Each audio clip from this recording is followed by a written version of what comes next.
Todos amigos, muy buenas noches, estamos en Del Cielo a la Tierra. Hoy cumplimos 50 programas, 50 del Cielo a la Tierra, con muchísimos protagonistas en Teleasturias y en un programa que intenta llevarles el lado más humano de los personajes que hemos elegido, que o trabajan o están en el Principado de Asturias o han tenido alguna vinculación importante con el Principado de Asturias.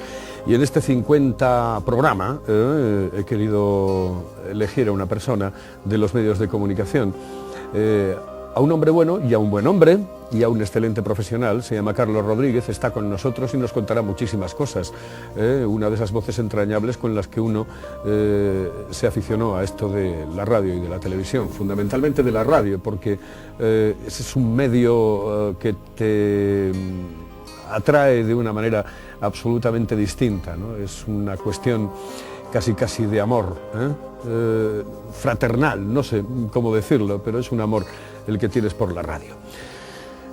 Carlos, muy buenas noches. Buenas noches, Carlos. Buenas noches. Naces en 1937. Hace ya tantos años que no me acuerdo. Tantos años, en 1937. Sí. Estabas en las casas del Cuito en Oviedo, pero tú naces en Tineo, es decir, en el... Pues sí, efectivamente. Es distinto, sí. ¿no? Es decir, tú estás aquí, están tus padres aquí, pero tú realmente vas a nacer a Tineo, o te nacen en Tineo. Sí, exacto, sí. Me nacen en Tineo porque, en 1937, como has apuntado, pues era en plena guerra civil. Entonces muchas de las familias del Oviedo, aquella ciudad sitiada, pues a través de un paso que había por el Escamplero, salían hacia el occidente. Y entonces mi familia, mi madre y mis tías, que eran muy amigas de la familia Velasco, de las hermanas de Chuché, que fue presidente del Oviedo y alcalde de Tineo, pues entonces vivían allí en Tineo y allí recalaron mi madre, mi abuela y mis tías, y entonces allí nací. Cuando cayó el Frente de Asturias regresamos a Oviedo, pero aunque mi estancia en Tineo fue brevísima, pues es lo suficiente, allí vi la luz y entonces pues me he vinculado siempre con la gente de Tineo, con las cosas de Tineo, con todas las iniciativas que ha habido en Tineo. Soy desde hace muchos años de la Asociación de Amigos del Monasterio de Obona y tengo muchísimos amigos tinetenses. Tu padre militar, tu madre ama de casa, militar que además llega a general del Estado Mayor, nada más y nada menos. Pues sí, bueno, sí, efectivamente. Mi padre era, cuando falleció, era general de Estado Mayor, había sido jefe de Estado Mayor de la Quinta Región en Zaragoza y de la Primera en Madrid, y después director de la Academia de Aplicación y Tiro de Infantería, y cuando falleció era director general de Protección Civil. Lo primero que me viene a la cabeza es que la vida de un militar, y sobre todo en aquella época, es absolutamente nómada, con lo cual tú empiezas ya a ser un nómada desde muy pequeño. Pues sí, la verdad es que, hombre, en el caso de nuestra familia, pues sí, también tuvo que marchar a distintos destinos, tal. De aquí fuimos a Madrid, de Madrid pasamos a Marruecos, volvimos a Madrid, pero bueno, yo ya la vinculación mía siempre estuvo en Madrid, y por supuesto en Asturias. De los recuerdos de infancia, de los primeros recuerdos que tienes con tus primeros amigos, con tus primeros juegos, ¿qué me puedes contar? Pues no lo sé, tenía muy buenos amigos tanto en Asturias como en Madrid. Aquí veníamos todos los años pues con aquellos largos veraneos que había en aquella época, que eran veraneos de 3 meses, cuando toda la familia, excepto el padre de familia, que tenía que trabajar en su localidad de vida laboral activa, pues el resto de la familia, las madres y los niños, pues tenían los veraneos de 3 meses. Entonces veníamos a Asturias, claro. Veraneamos muchos años en Luanco, otros años en Nueva de Llanes, en Somao, no sé, muchos sitios, pero siempre aquí en Asturias. ¿Te acuerdas de amigos de la infancia de aquella? Pues sí, me acuerdo de algunos, y algunos están en nuestra profesión y siguen siendo amigos nuestros. Por ejemplo, Emilio Tamargo. Emilio Tamargo éramos amigos desde críos. Yo vivía en las casas del Cuito, como decías, y él en la calle Independencia enfrente. Nos veíamos de casa a casa y éramos amigos del campo de San Francisco de críos. ¿Te recuerdas cómo era aquel Oviedo?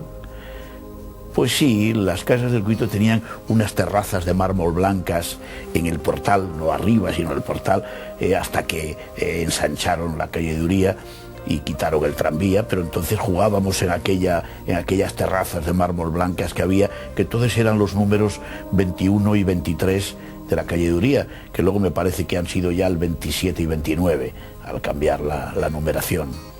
¿A qué jugabais de aquello? ¿Cuáles eran los...? Porque claro, a la PlayStation evidentemente no. Jugábamos aquello de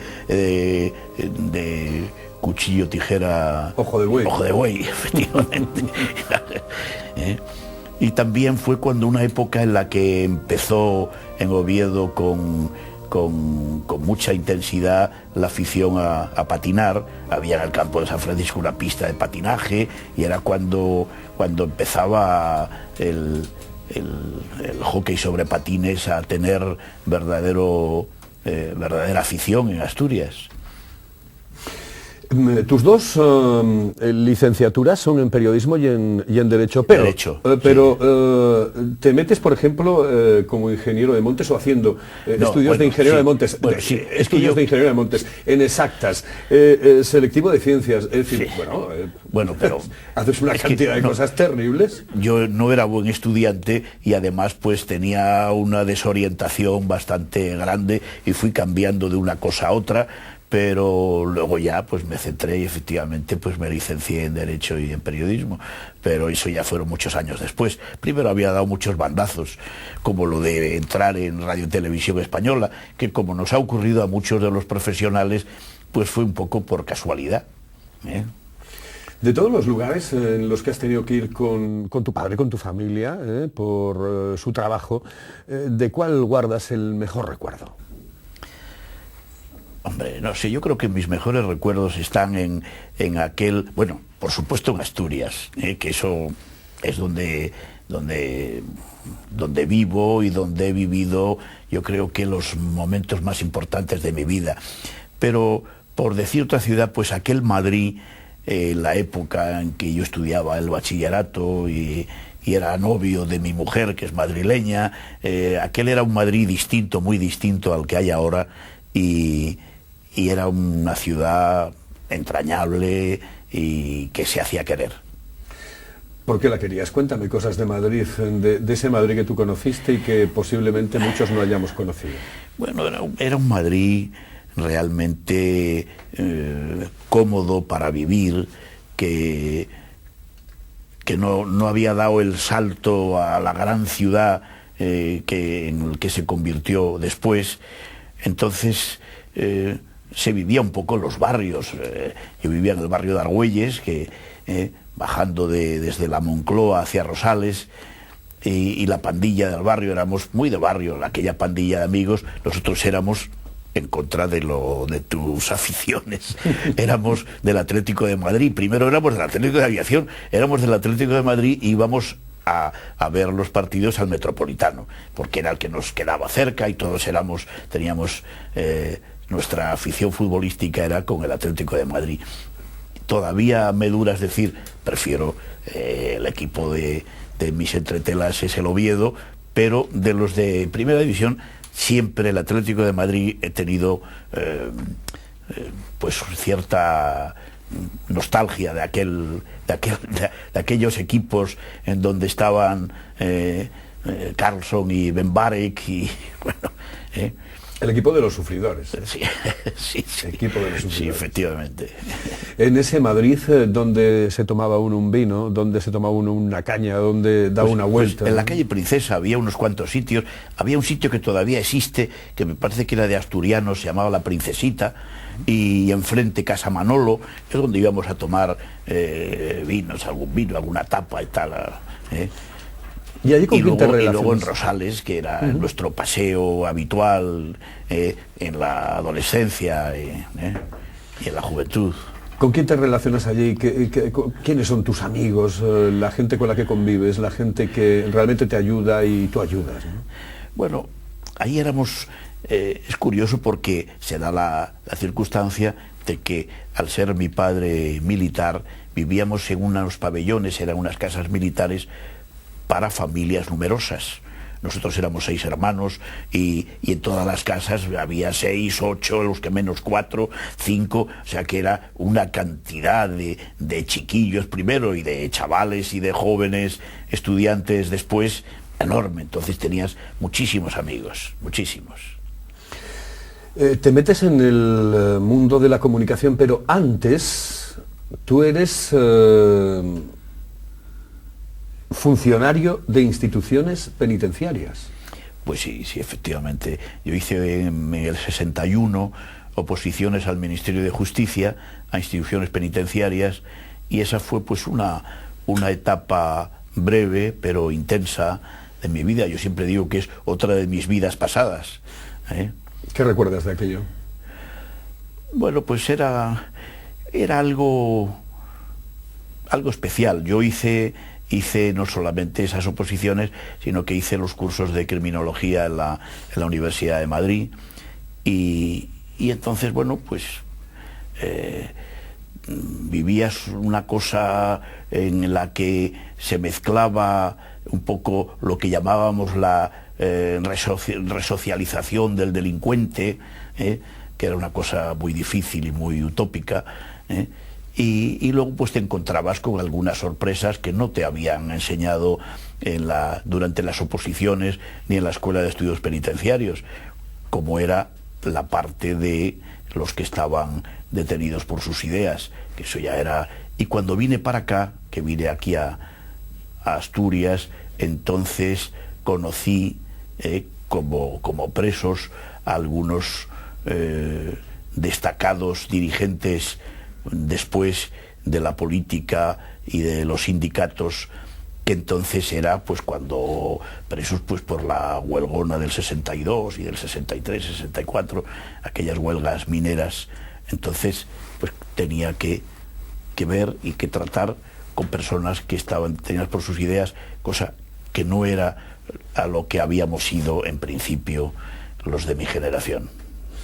¿De quién te acuerdas concretamente? ¿Hay alguno especial? Hombre, pues por ejemplo, no sé, pues mira, hay alguno, por ejemplo Severino, un destacado dirigente sindical, pues recuerdo ya cuando empezó la transición, que se metían con él algunos compañeros periodistas en las ruedas de prensa. Hombre, Severino, vas ahí fumando en pipa, imitando a Rafael Fernández, a Gómez Llorente, algunos otros que fumaban en pipa, y dijo, no, estáis muy equivocados. A mí me enseñó a fumar en pipa un compañero vuestro en la cárcel, Carlos Rodríguez.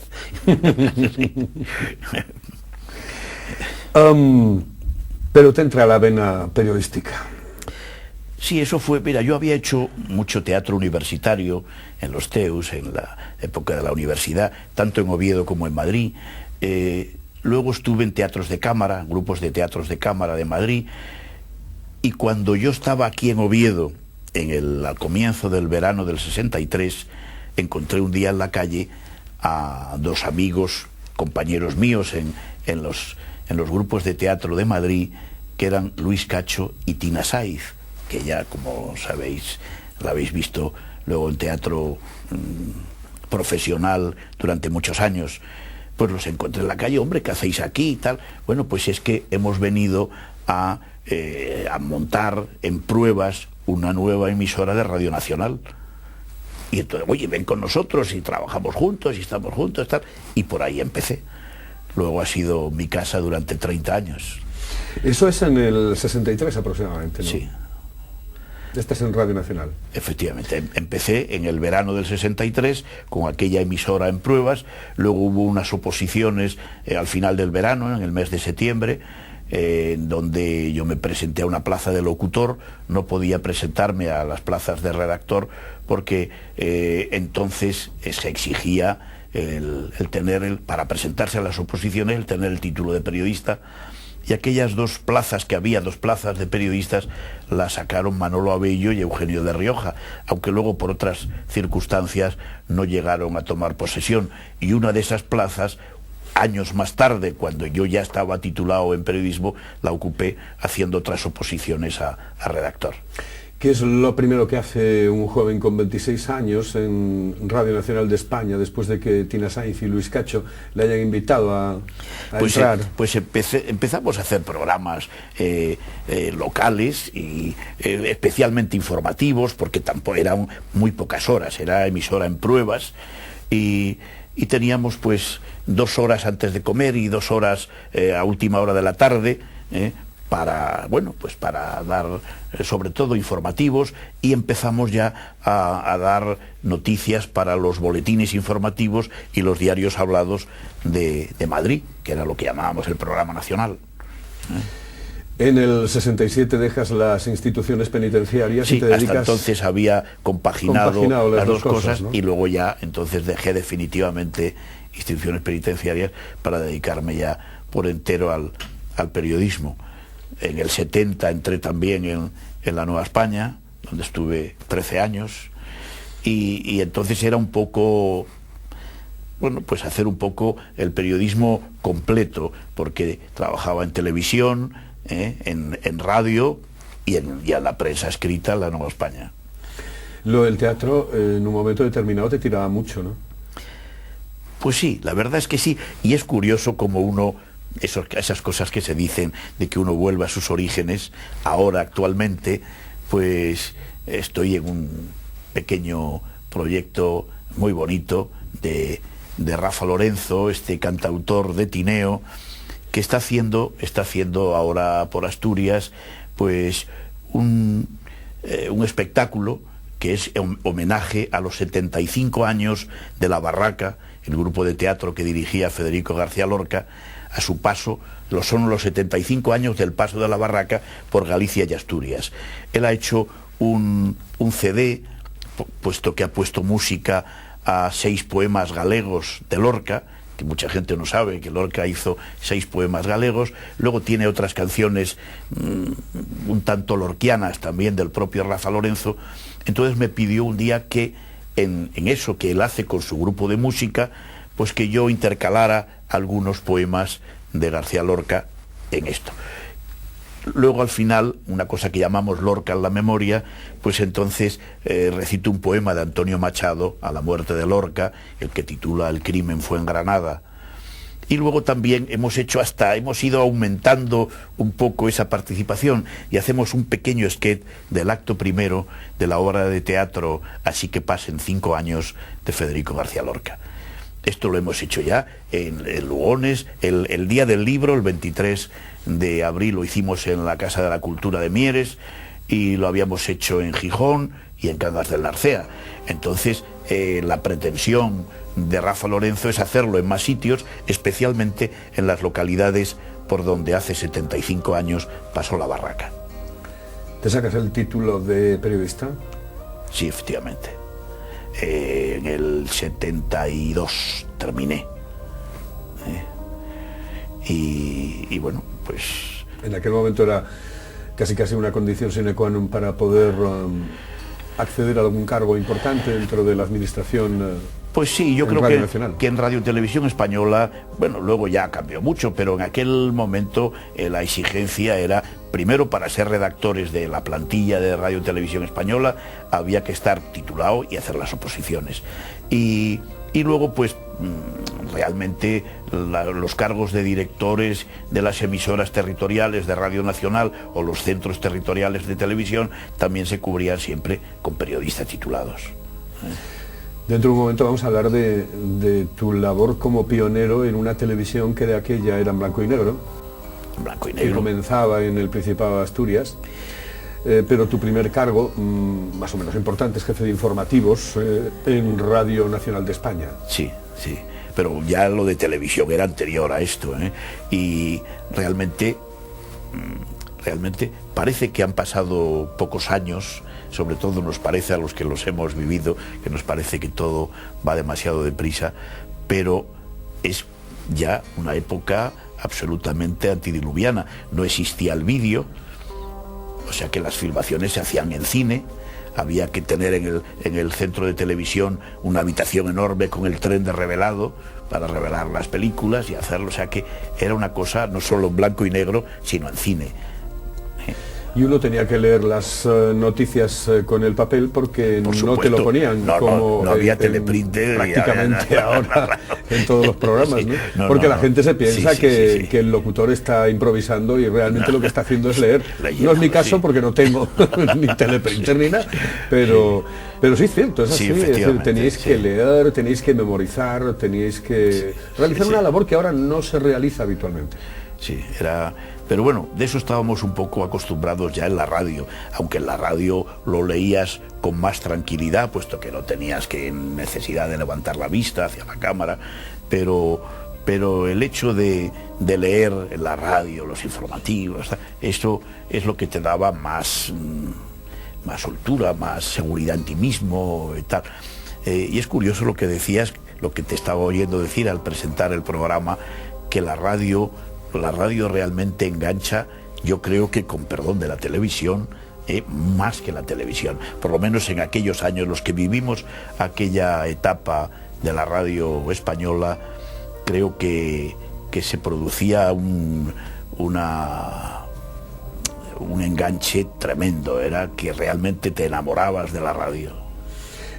¿Qué voz fue la que más te impactó en los años en los que tú más o menos decides dedicarte al mundo de la radiodifusión?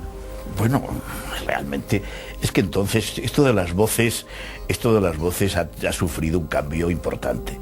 Entonces yo creo que las voces en la radio eran todas buenas y ahora buenas en la radio de ahora quedan muy poquitas. Entonces todas las voces eran buenas porque si no te podías poner ante un micrófono. Y es curioso porque de una forma natural, sin tener que hacer un acto de voluntad o un esfuerzo, de una forma natural hablábamos correctamente castellano, sin tonos regionalistas. El caso de Matías Prats, padre, no el que está ahora en televisión. El padre tenía a nivel coloquial un tono muy andaluz, un tono andaluz cerrado, que él sí permitía que se le notara cuando retransmitía las corridas de toros.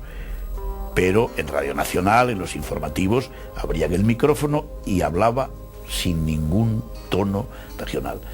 No había estos tonos que hay ahora, andaluces o canarios o gallegos o catalanes, no. Era un castellano sin matices regionalistas y lo hablábamos todos de una forma espontánea, ¿no? ¿Qué importancia tiene la voz en la radio? Pues nunca lo sabes, nunca sabes. Hay voces que efectivamente te enganchan, voces que tienen que cálidas, que la gente enseguida se identifica y le atrae ese tipo de voz y tal, pero no sé por qué, realmente no sé cómo. A mí lo que me gusta es que lo pronuncien bien, que sean voces claras, que vocalicen correctamente, pero luego hay algo más en algunas voces, en determinadas voces, que hace que sean especiales, ¿no? Llegamos al Ecuador, se nos pasa volando el programa, sí, porque parece mentira, pero es que ya llevamos casi 20 minutos, o más de 20 minutos. Me da la sensación de que nuestros compañeros, a mí me lleva haciendo José señas desde hace un ratito. Señoras y señores, vamos a volver dentro de un instante, no se vayan, son 2 minutos contados de publicidad y en un instante estamos con Carlos Rodríguez aquí en Del Cielo a la Tierra, un programa que hoy cumple 50 emisiones.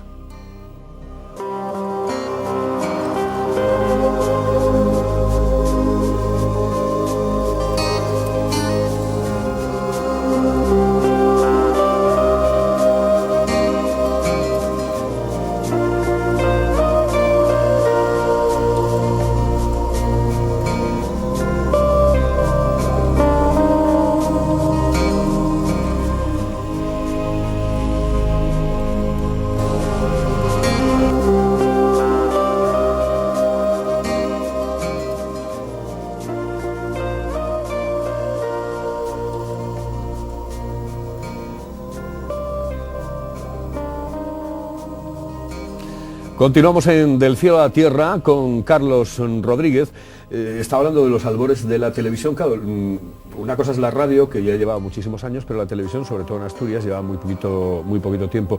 Anécdotas de aquellos inicios, supongo que tendrás muchísimas, ¿no? Cuéntame alguna, porque seguro que los oyentes y los televidentes en este caso están deseosos de saber cómo eran los entresijos, qué pasaba en aquel momento. La televisión en Asturias, bueno, y en otras muchas comunidades, nació de Radio Nacional. Como tú decías, Radio Nacional llevaba muchos años y la televisión era un elemento nuevo. Entonces, los mismos que hacía el director de Radio Nacional era a la vez director de televisión, y el equipo, pues trabajábamos tanto en la radio como en la televisión. Hubo un momento en que el ente público Radio Televisión Española se separó separó las sociedades, y entonces era RNSA y TVSA. Entonces ya hubo dos equipos, dos administraciones, dos direcciones distintas, y entonces hubo que elegir para hacer ya los dos equipos. Es curioso porque un alto directivo de Prado del Rey de entonces me decía: Carlos, quédate en televisión, que eso de la radio es como el cine mudo. Fíjate qué imagen, ¿eh? Luego realmente la televisión, con toda la fuerza que tiene, no pudo tampoco hacer desaparecer la radio, ni mucho menos. No digas quién te dijo eso, aunque yo lo sé. Sí. Porque además su abuelo tiene una calle en Oviedo. Pues sí, efectivamente. Eres director durante 10 años de Radio Nacional de España, pero además es que estás con Calviño, con Pilar Miró, con García Candau, con Solana, con los 4 directores. Sí, con 4 directores generales fui. El orden era Calviño, Pilar Miró, Luis Solana y Jordi García Candau. ¿Qué tenías? ¿Qué tenías para que encandilases a los 4? Yo creo que actuar simplemente como un profesional y lo más independiente posible. ¿Es fundamental la independencia? Fundamental, es algo absolutamente necesario. Muchas veces te cuesta un puesto, pero lo principal, lo más importante, yo creo que para cualquier profesional, pero especialmente en el periodismo, es mantener la independencia. Eso no se paga con nada. ¿Es más fácil hacer televisión o radio? Hombre, pues son cosas realmente distintas. En la radio puede que estés realmente, que puedas desarrollar tu personalidad mejor, más libremente. En la televisión hay muchos más elementos que te condicionan, ¿no? Pero los dos son trabajos periodísticos muy bonitos. Yo hice muchos reportajes para televisión y también hice informativos, pero yo creo que me movía con más seguridad en mí mismo en la radio. Era un medio que me era más afín. La televisión te encorseta un poco más y además te hace ser posiblemente muchas veces lo que no eres, o intentar mantener una imagen que en la radio pues evidentemente no existe. Puedes ir en pijama a la radio, no es el caso, pero que puedes ir a la radio en pijama sin problemas. Dejas la radio y te marchas directamente al grupo ALSA. Sí, eso fue una opción que tuve en aquella época y que, bueno, no duró demasiado, y luego pasé a jefe de prensa de la Junta General del Principado. Pero efectivamente yo dejé Radio Televisión Española para pasar a ALSA Grupo, donde estuve una temporada. ¿Eso es un cambio? Sí, es un cambio importante. Sí, yo había ejercido el periodismo, la profesión como periodista, en la prensa escrita, en la televisión y en la radio, y ahí me tocó otra faceta, que es la de los gabinetes de prensa, y especialmente en una empresa privada. Luego lo hice en una empresa, en una institución pública como es la Junta General, ¿no?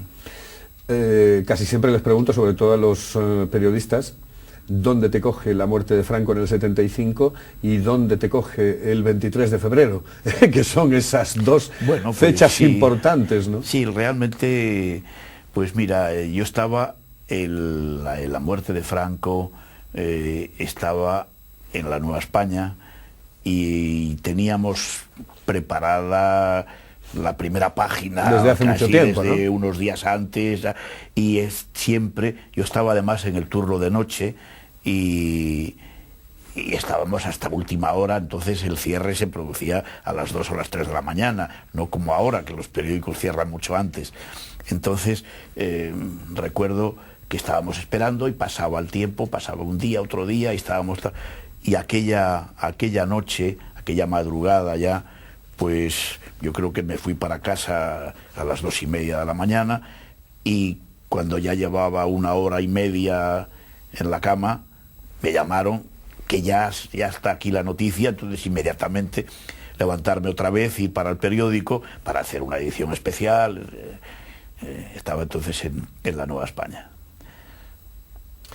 ¿El 23F? Y el 23F también, ahí tengo aquella tarde, por la tarde, estaba en la redacción de la Nueva España y apareció el que era director, Luis Alberto Cepeda, con un transistor en la oreja diciendo: ¿oís lo que está pasando? Cuando estábamos aquí, no, oye, a ver qué, pusimos aquello, a oír la radio y enchufar la televisión que teníamos ahí en la redacción, y empezamos a ver lo que ocurría.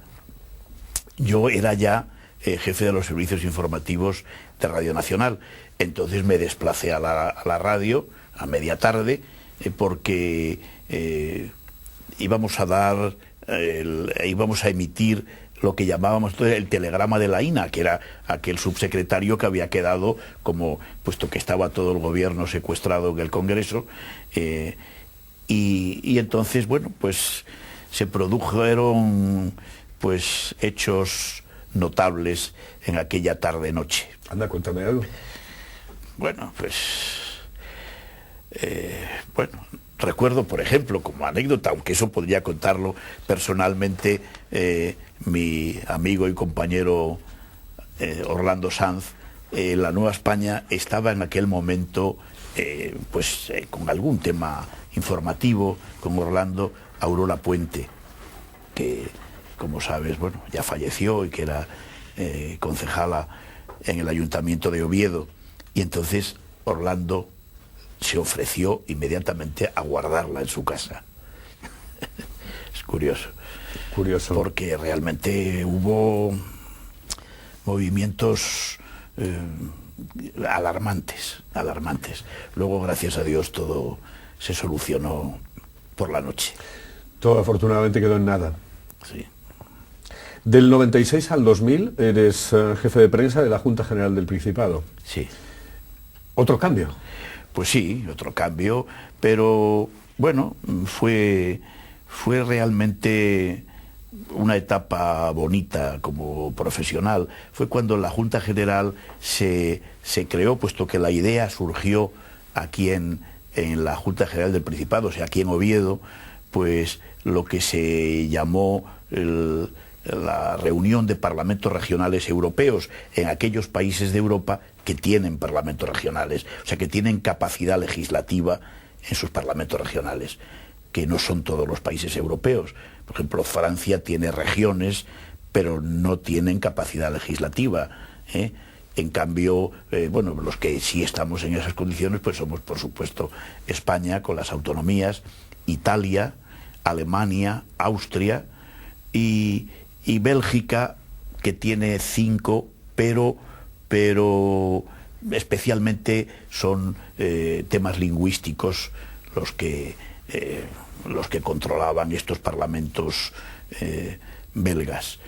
Pero en Alemania, en Austria, en Italia, en España, pues teníamos una gran relación entre los parlamentos regionales para tener mayor capacidad, otro tipo de voz, poder plantear otros temas ante Europa, y fue una etapa muy interesante, que en aquella época el presidente de la Junta era Ovidio Sánchez, estaba el letrado que sigue en la Junta, Alberto Arce, y realmente fue una etapa de trabajo bonito, y yo creo que bueno, cuando cesó Ovidio Sánchez como presidente, yo continué como jefe de prensa de la Junta con Faustino González alcalde, y todavía continuamos en aquel trabajo, en aquella tarea de los parlamentos regionales.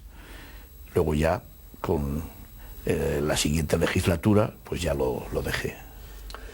Con el expresidente del Principado de Asturias, Juan Luis Rodríguez Vigil, mantienes no solamente una amistad, sino una relación en un momento determinado de trabajo muy intensa. Porque fueron 3 años realmente de veros prácticamente todos los días. Sí, ¿no? Realmente fue mi última etapa. Yo creo que veías más a Juan Luis que a tu mujer. Pues sí, bueno, fue la última etapa de trabajo activo, y fue muy bonita.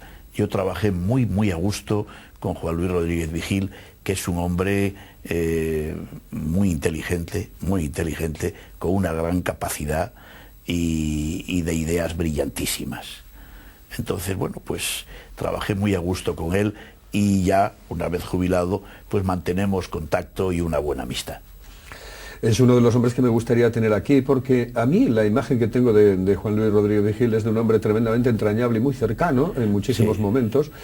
Y supongo que, como dices, tremendamente inteligente. Aquella relación de 3 años perdura después en el tiempo, ¿no? Pues sí, efectivamente, y todavía se mantiene, y espero que durante muchos años. Porque él es un hombre que, como decía antes, pues ha dado aquí a Asturias, yo creo que los mejores proyectos, las mejores ideas, no solamente ahora en esta última etapa en la que yo he trabajado muy cerca de él, sino que desde hace muchísimos años, incluso antes de su breve etapa de presidente, pues él es un hombre que ha tenido siempre ideas y proyectos que años después han ido realizando incluso otros presidentes que le sucedieron. Y en aquel momento pues existe la posibilidad de realizar el catálogo de montes asturianos. Sí, de montes comunales, efectivamente. Eso es una de las obras de la Juan Luis, adquisición del más monasterio de Corias, el Parque de la Prehistoria. Son proyectos en los que tú te metes directamente, ¿no? Pues sí, yo colaborando con él en todos esos proyectos, puesto que Juan Luis en esta etapa ya no tenía equipo, éramos pues Juan Luis, que era el que tenía las ideas y las echaba a andar, y yo pues colaborando con él. Luego pues siempre íbamos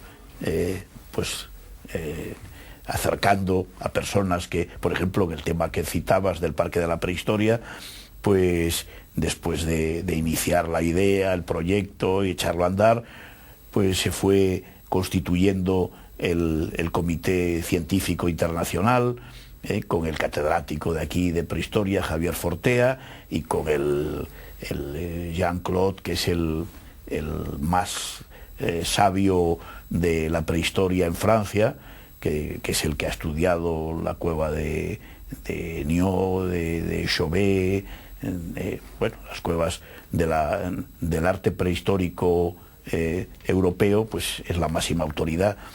Luego también se nombró gerente a Félix Fernández de Castro, y bueno, pues se echó a andar. Y una vez que ya estaba el proyecto ya absolutamente consolidado, entonces Juan Luis pasaba a otro, que fue, por ejemplo, el de Corias, para la compra por el Principado del monasterio de Corias.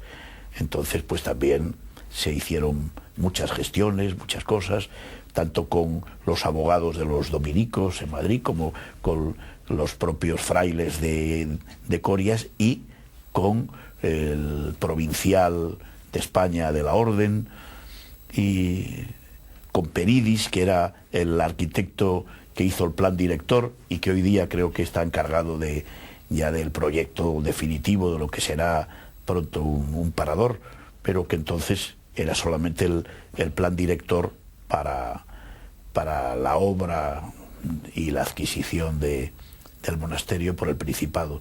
Yo creo que fue una buena compra, fue un buen trabajo el que se hizo en ese caso. Echándole una vista atrás en el tiempo, mirando los medios de comunicación como son en la actualidad, ¿qué echas de menos de lo que eran los medios de comunicación antes a los medios de comunicación de ahora? Bueno, la verdad es que la vida va muy deprisa y cambia muy rápidamente, y especialmente los medios de comunicación. Se ha cambiado mucho, mucho, mucho, mucho. No solamente en lo material, con aquello que decía yo del cine y el vídeo, o del blanco y negro y el color. No, se ha cambiado los conceptos de estos medios informativos por completo. Yo realmente, pues claro, soy de la etapa y quisiera mantenerme, pero ya veo que no va, el camino no es ese, en el que se está ahora, pero era el diferenciar siempre y con toda claridad, para no engañar nunca al oyente o al telespectador, la opinión de la información. La información debe ser lo más directa, simple, y la opinión es aparte. La opinión siempre debe llevar nombres y apellidos.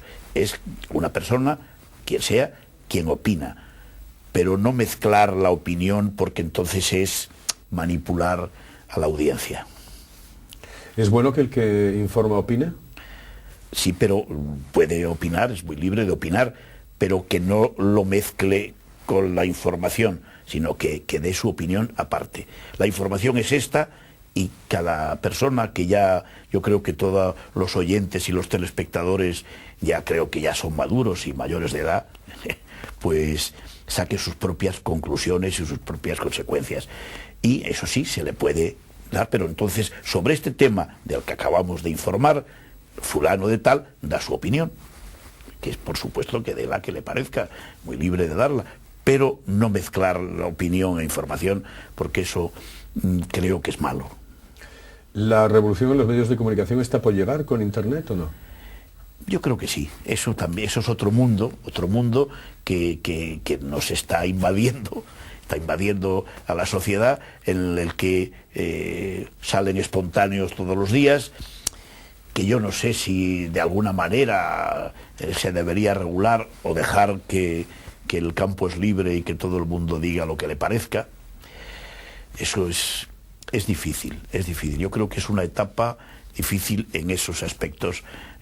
No sé si deberíamos los periodistas, como profesionales de la información, ser los que hacemos esa información, o que pueda opinar cualquiera, entrar cualquiera a dar noticias o comentarios o lo que sea. Es difícil. Yo creo que estamos viviendo una etapa de cambio importante. Ya veremos a dónde nos lleva esto. ¿Qué es lo que lees, lo que ves, lo que escuchas? Bueno, no sé si tengo que dar nombres o yo en la radio, pues oigo bastante la SER y sigo oyendo Radio Nacional, que ha sido mi casa 30 años.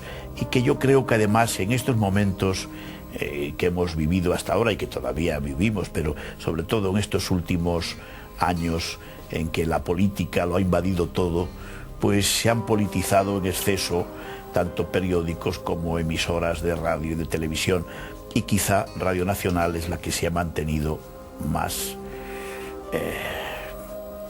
de una forma más imparcial, más limpia, quizá.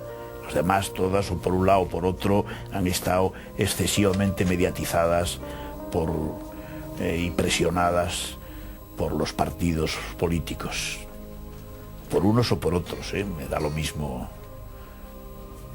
¿Has viajado mucho? Sí, y me gusta mucho viajar.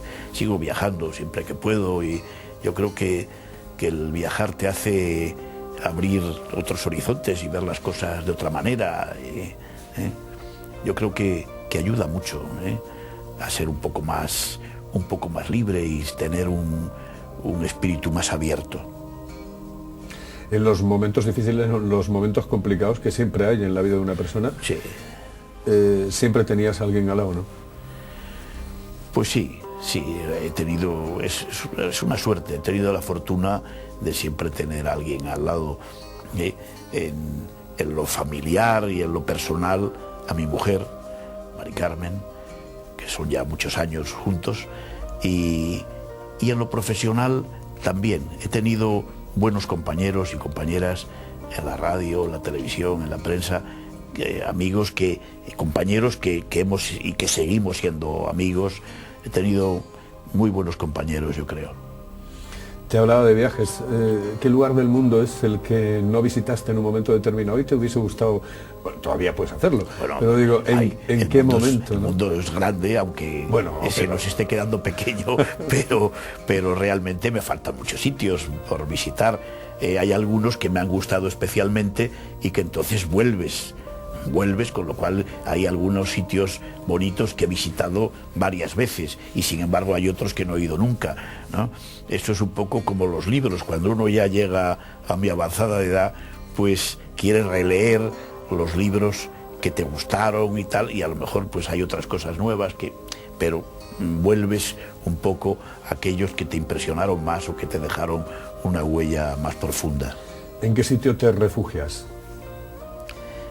Bueno, yo llevo muchos años viviendo en un sitio privilegiado, no debería decirlo para que no se masifique aquello, pero es muy cerca de Oviedo, a 6 kilómetros de Oviedo, bajando hacia Las Caldas, y allí vivo en un pequeño paraíso.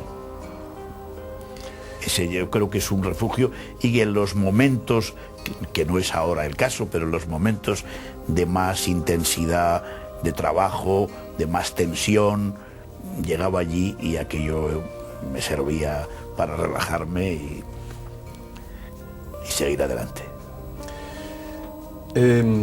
¿Vas al cine? ¿Te gusta el cine? Me gustaba mucho.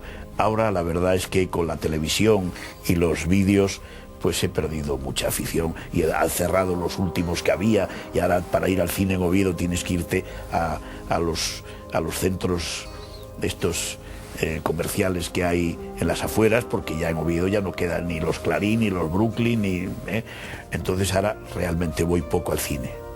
Te hablaba de Internet como revolución, evidentemente, en los medios de comunicación. Desde mi punto de vista, yo creo que es la revolución absoluta en los medios de comunicación. Cambiará todo dentro de muy poco tiempo. Ya ha cambiado mucho, pero yo creo que va a cambiar todo muchísimo más. ¿Lo utilizas? Sí. Yo empecé tarde en cuanto a la informática. Empecé tarde, pero bueno, empecé escribiendo. Yo escribo en el ordenador, utilizo el Word. Entonces escribo, archivo, imprimo y utilizo el correo electrónico. Entonces quiero decir que eso es lo que hago. Y el Internet pues para buscar determinadas cosas, consultar algo y tal, pero fundamentalmente uso el Word para escribir, para archivar, para imprimir y enviar y recibir correos electrónicos. Nos queda prácticamente un minuto y medio. Me hablabas de los refugios y me hablabas de ese lugar que tienes muy cerquita de Oviedo, a 6 kilómetros, pero también me hablaste en un momento determinado que los veranos te venías a Luanco, a Somao, a sitios. ¿Dónde te vas a veranear ahora? ¿Dónde?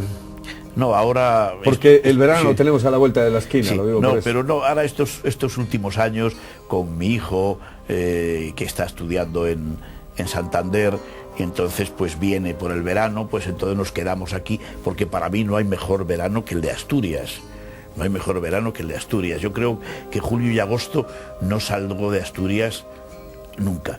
Luego me gusta viajar, sigo viajando, ya no son aquellos veraneos de 3 meses, sino que las vacaciones las partes en 3 periodos de 10 días aproximadamente, tal, y entonces pues sí me gusta viajar, pero más en primavera y en otoño, especialmente septiembre y octubre, que es cuando se puede viajar mejor, más cómodo, sin aglomeraciones, ni en los viajes, ni en los hoteles y restaurantes. O sea que, y en cambio julio y agosto me encanta quedarme en Asturias, porque a pesar de nuestra fama en Asturias de tanta lluvia, pues hay tiempo suficiente para ir a la playa, y yo suelo ir desde Oviedo, desde casa. Pues si voy hacia el occidente, procuro ir a la playa de Aguilar, en Muros de Nalón, y si voy hacia el oriente, a la playa de la Griega, en Colunga, que son quizá las que más me gusten, pero bueno, también voy a otras, pero julio y agosto prefiero quedarme en Asturias. Por tu obligación nómada has conocido muchísimos lugares, muchísimos sitios, muchísimas ciudades, has tenido que estar en muchas, pero hay dos que posiblemente marquen mucho tu vida, que son Madrid y Oviedo. Sí, eso sí. Un rincón de Madrid, un rincón de Oviedo. Bueno, Oviedo tiene muchos rincones entrañables, y yo me quedaría pues con esa zona que hay del Oviedo antiguo, por encima de la calle de la Rúa, bajando por la calle San Antonio. Esa zona me gusta especialmente, paseo por allí de vez en cuando y me gusta. Y luego pues de Madrid, pues aquel Madrid del barrio de Argüelles, que era pues como si vivieras en una pequeña ciudad de provincia, porque ibas de vez en cuando a otros barrios, a otras zonas, pero hacíamos casi toda la vida allí en Argüelles, en un espacio que podíamos delimitar con la calle Princesa, Marqués de Urquijo, el Paseo de Rosales y el Paseo de Moret. Esa era una zona, y cuando vuelvo a Madrid procuro ir siempre por allí, darme una vuelta, ver si ha habido algunos cambios, y le tengo especial afecto. De todo lo que has hecho, ¿de qué te sientes más orgulloso, Carlos? Pues no lo sé. Bueno, orgulloso de pocas cosas, pero que me produzcan pues satisfacción recordarlo. Yo creo que muchas de las actividades diarias y normales de los años de Radio Nacional. Eso, yo creo que, hacíamos muchas cosas también de las que decías, bueno, pues quedas satisfecho. Quiero quedarme con ese último pensamiento tuyo de la radio por encima de todo. Sí, yo creo que sí. Para mí ha sido, ya que ya poco nos queda hacia adelante, pero si miras hacia atrás, para mí esos años, pues yo creo que ha sido lo mejor. La radio, siempre la radio. Carlos, muchísimas gracias. Muchas gracias a ti. Una de esas voces entrañables que a uno le entraban en el corazón, porque con ellas creciste y con ellas te metiste, una de las voces que después se plasmó en la pantalla, que era una de las cosas alucinantes que tenía aquello de los primeros años en la televisión, cuando veías a alguien que escuchabas en la radio, como dicen los chavales, flipas. Y dices tú, y de pronto decías, pero si no se parece nada a lo que yo oía. Exactamente, muchísimas ocasiones. En tu caso lo has sabido conjugar muy bien, lo de la radio y la televisión. Carlos, muchísimas gracias por estar con nosotros en Del Cielo a la Tierra y por contarnos muchas cosas que seguro a muchos de nuestros televidentes les habrá encantado recordar. Muchas gracias. Muchas gracias. Señoras, señores, nosotros ya saben, el próximo jueves tenemos otro personaje aquí en Del Cielo a la Tierra. Intentamos ver un poco a los personajes que son del Principado de Asturias o tienen relación con el Principado y que de alguna manera nos ofrezcan su lado más humano, aquel que posiblemente nosotros no vemos a través ni de los medios de comunicación ni de la vida cotidiana. Señoras y señores, volvemos el próximo jueves aquí en Del Cielo a la Tierra y recuerden, este programa se emite los jueves a partir de las 11 de la noche y los domingos a partir de las 9 de la noche. Sean ustedes felices, pásenlo bien y hasta el próximo jueves.